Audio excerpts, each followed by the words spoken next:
বন্ধুরা আজ দেখবেন ফুলকপি ভাপা। দেখুন আমি ফুলকপিটা কিভাবে ভাপিয়ে নিয়ে রান্নাটা করি। আমি এখানে কিছুটা ফুলকপি কেটে ভালো করে ধুয়ে নিয়েছি। এছাড়া আমি এখানে টমেটো, পেঁয়াজ আর ক্যাপসিকাম রেখেছি, আর এখানে কিছুটা পোস্ত রেখেছি। তাহলে দেখতে থাকুন আমি এটা কিভাবে করি।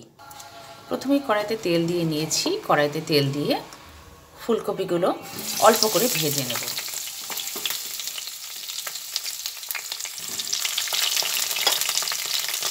ফুলকপিগুলো সব দিয়ে দিলাম।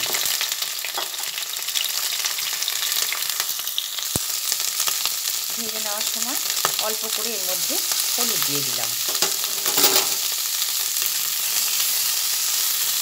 আবার একটু ভালোভাবে নাড়াচাড়া করে ভেজে নিচ্ছি।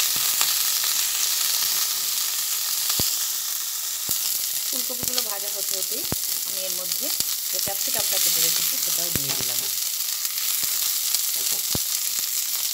এছাড়া যে পেঁয়াজগুলো রেখেছিলাম সেই পেঁয়াজগুলো দিয়ে দিচ্ছি।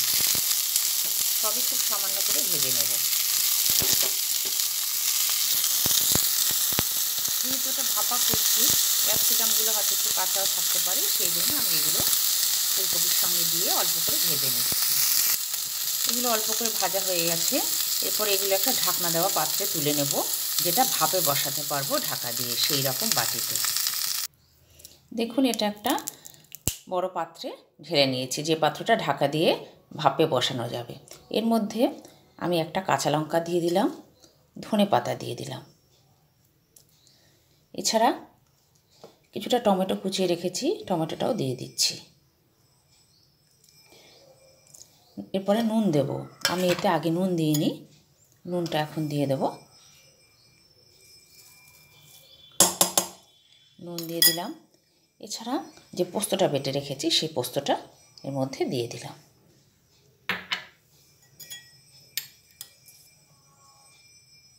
পোস্তটা দিয়ে ভালোভাবে এরপরে মেখে নেব।